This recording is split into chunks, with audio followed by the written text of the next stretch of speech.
Hello everyone, कैसे हैं आप सभी लोग। आशा है कि आप लोग बहुत अच्छे होंगे। आज है 14 जुलाई और साल 2026 के हरियाणा करंट अफेयर हम लोग इस वीडियो में पढ़ने वाले हैं। आइए सेशन की करते हैं शुरुआत हम लोग।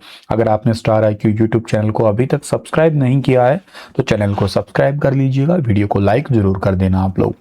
मेरे प्यारे बच्चों, लास्ट सेशन में मैंने आपसे एक सवाल पूछा था कि consider the following statement about Haryana budget.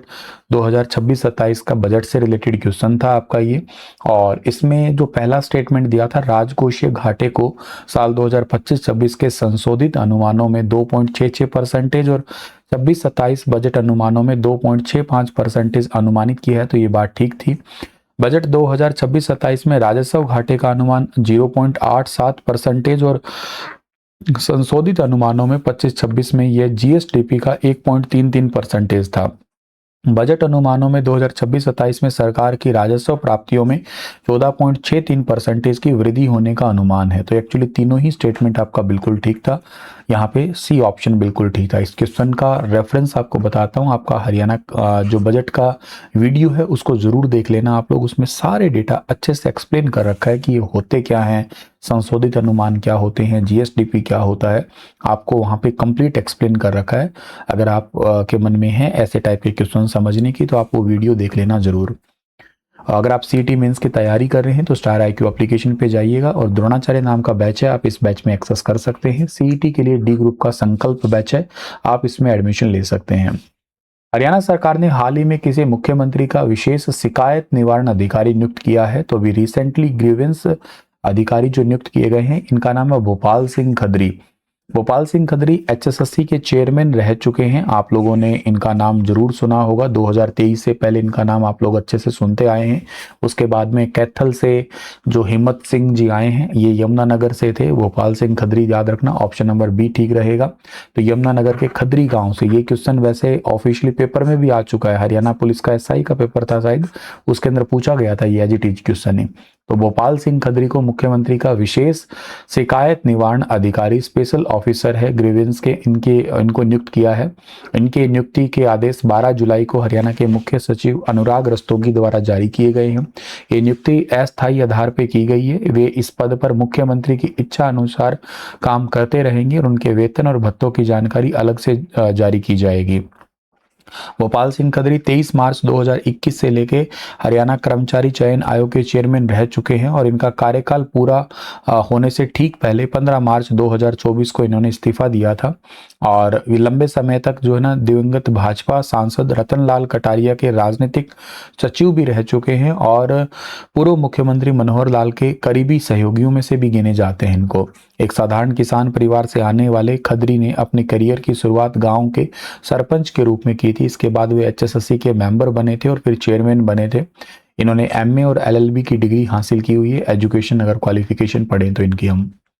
Haryana राज्य सूचना आयोग के वर्तमान में कुल कितने मेंबर हैं? तो हरियाणा स्टेट इंफॉर्मेशन कमिश्नर के वर्तमान में टोटल मेंबर पूछे, एक अध्यक्ष है, 6 मेंबर हैं, तो टोटल हो गए 7 हो गए आपके। तो ऑप्शन नंबर आपके पास में थर्ड वाला बिल्कुल ठीक रहेगा।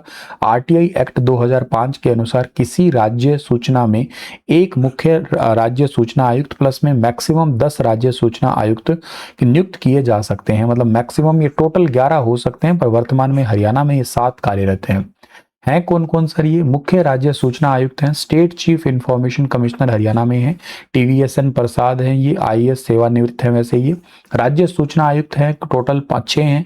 एक तो अमरजीत सिंह है जो HCS सेवानिवृत्त है, एक है श्री करमवीर सैनी, एक है श्रीमती नीता खेड़ा, एक है श्रीमती प्रियंका ढोपरा, एक है संजय मदान, एक है अजय सूरा। ये अभी थोड़े समय पहले ही नए अपॉइंट हुए हैं, ध्यान रखना आप लोग, अजय सूरा।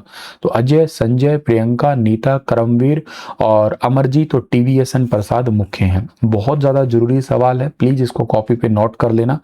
मैंने आपको शायद एक बार पहले कहा था, कुछ क्वेश्चन ऐसे होते हैं जो जैसे अपॉइंटमेंट वाले क्वेश्चन होते हैं, जैसे ये था या पहला क्वेश्चन था, ये वाला क्वेश्चन भी आप कह सकते हो।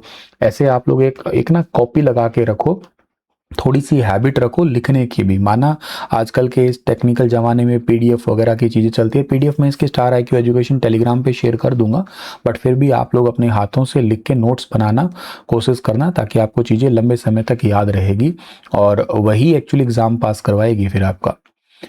प्रधानमंत्री नरेंद्र मोदी जी 17 जुलाई साल 2026 को कुरुक्षेत्र में किस परियोजना का उद्घाटन करेंगे? कुरुक्षेत्र के अंदर एलिवेटेड रेलवे ट्रैक का, ये भारत में वैसे रेलवे ट्रैक पहला रोहतक में आया था, ऐसा ऐसा ही एलिवेटेड रेलवे ट्रैक है, कुरुक्षेत्र में इसका उद्घाटन करने वाले हैं 17 जुलाई को। वैसे देश में बहुत इंपॉर्टेंट चीज होने वाली है, वो ये है कि देश की पहली हाइड्रोजन ट्रेन चलने वाली है, इसको हरी झंडी दिखाएंगे। ट्रेन जींद से सोनीपत के बीच में चलेगी। ये हाइड्रोजन ट्रेन बिना बिजली बिना तेल के दौड़ेगी, जिसमें प्रदूषण बिल्कुल नहीं होगा, केवल भाप से चलेगी। ये इसमें मतलब भाप ही निकलेगी, कहने का मतलब चलेगी हाइड्रोजन से।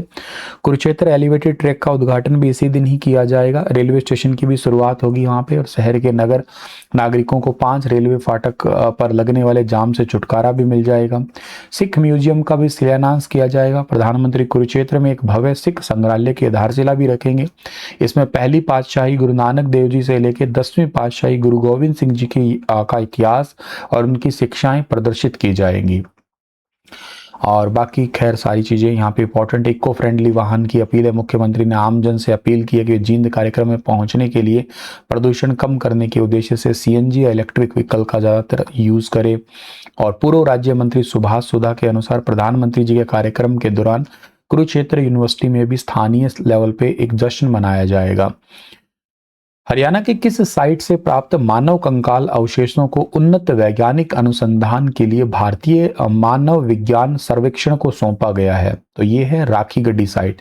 हिसार नहीं, हांसी जिले की साइट है, ध्यान रखना। हरियाणा के हांसी जिले के राखीगढ़ी पुरातात्विक स्थल को हाल ही में मानव कंकाल अवशेषों को भारतीय पुरातत्व सर्वेक्षण यानी कि इंडियन आर्कियोलॉजिकल सर्वे जो है ना, इंडियन आर्कियोलॉजिकल जो सर्वे डिपार्टमेंट है या आपका सर्वेक्षण डिपार्टमेंट है, पूरा भारतीय पुरातत्व सर्वेक्षण डिपार्टमेंट है, इसके द्वारा भारत सरकार के संस्कृति मंत्रालय के अधीन जो राष्ट्रीय अनुसंधान संस्थान है या भारतीय मानव विज्ञान सर्वेक्षण को विस्तृत वैज्ञानिक जांच के लिए औपचारिक रूप से सौंपा गया है।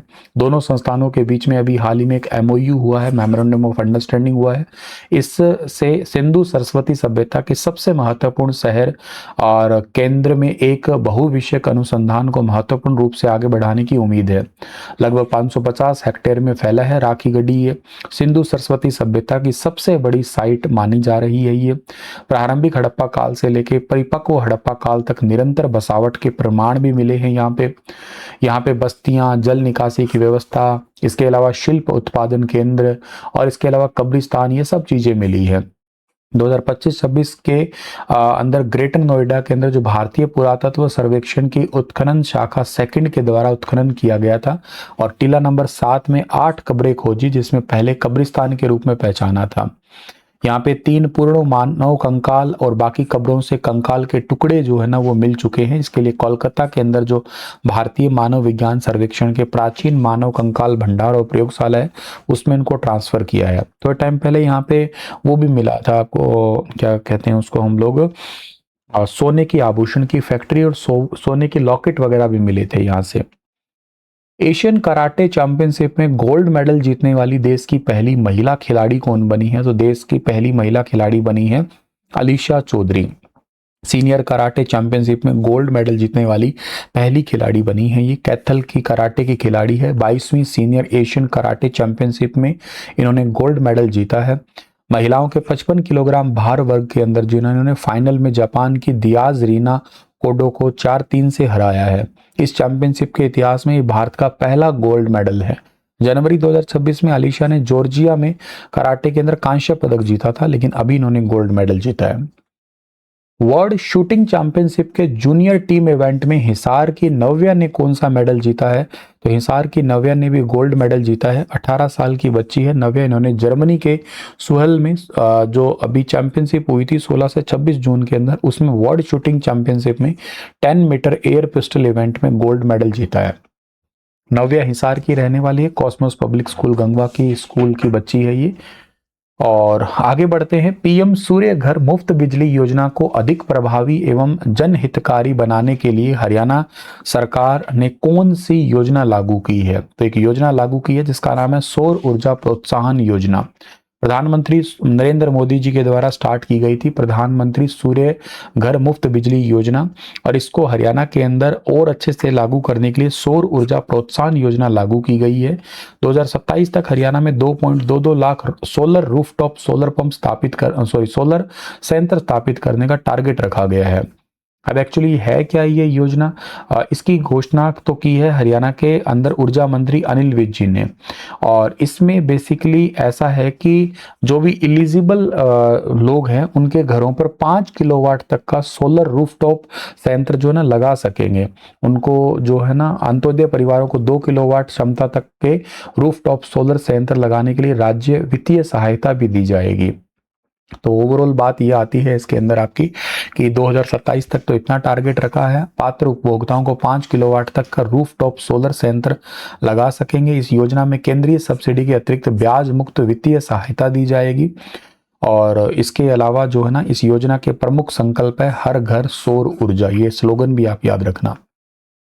हरियाणा में पहली बार किस जू में भालू के बच्चे का जन्म हुआ है? तो भालू के बच्चे का जन्म हुआ है रोहतक जू के अंदर हुआ है।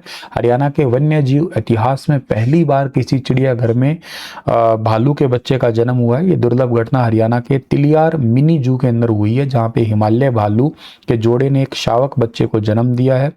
और हिमालय भालू आमतौर पर बर्फ और माइनस टेम्परेचर में ही रहते हैं, लेकिन यह बच्चा रोहतक के 40 डिग्री से भी ज़्यादा के टेम्परेचर के तापमान पे भी पूरी तरीके से स्वस्थ है वर्तमान में। तो बाकी इसको डिपार्टमेंट जो है ना उस तरीके से रखने की कोशिश भी कर रहा है। अगले 6 महीने के अंदर जो है बाकी इसकी फोटो वीडियो वगैरह पब्लिश की जाएगी आगे। तो आज का सेशन इतना ही है, और आप लोगों के लिए एक सवाल छोड़ रहा हूं। आपको बताना है कि निम्नलिखित व्यक्तियों पर विचार करना है। हरियाणा राज्य महिला आयोग के सदस्य के रूप में किन्हें नामित किया गया है? सेशन कैसा था बताना, वीडियो को लाइक कर देना, चैनल सब्सक्राइब कर देना। Thank you.